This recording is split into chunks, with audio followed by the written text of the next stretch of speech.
Yes, al-Islam, that is Allah subhanahu wa ta'ala who legislated Islam for us, has ordered us and commanded us to hate, to reject, and to detest the disbelievers. And here let me just pause for a second. If I hate broccoli, does it mean that I'm going to smash it all up and not allow anybody to eat it?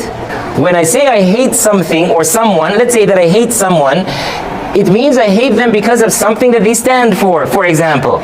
But it does not in any way, shape, or form indicate violence. Hatred is not equivalent to violence. Hatred might lead to violence, but not necessarily. From their qualities as well, is that they live a life of animals. They live like beasts, not like human beings. This Allah subhanahu wa ta'ala clarifies for us. And this is why we see them exaggerating, going to extremes in fulfilling their desires and their lusts. Nightclubs, drugs, you name it. That the disbelievers enjoy their lives, enjoy in quotation marks, to the fullest, while they're heedless of what is going to happen to them in the hereafter. Just like the cattle that graze in the pastures are unaware of the fact that they will probably end up in the slaughterhouse. Next.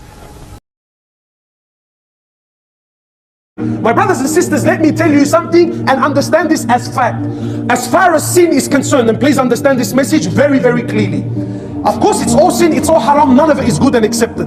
But for the sake of understanding, because many of us, we see a brother that's selling drugs, we see a brother that maybe murdered another brother, and we say, look at these people, look how rubbish they are. Habibi, let me tell you something in the eyes of Allah subhanahu wa ta'ala. As far as sin is concerned, yeah? The one that sells drugs, good or bad? Just very quickly, good or bad?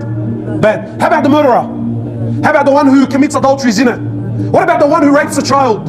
What about the one who drinks alcohol? What about the one who does the biggest of the kabair, good or bad?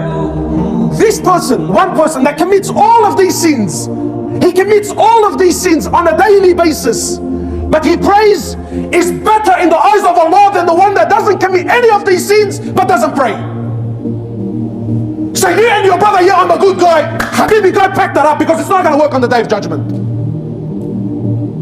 Any person that misses one salah, one, not two, one salah, you miss one salah for no reason, you're worse than a murderer, you're worse than a rapist, you're worse than a terrorist, you're worse than a pedophile in the eyes of Allah.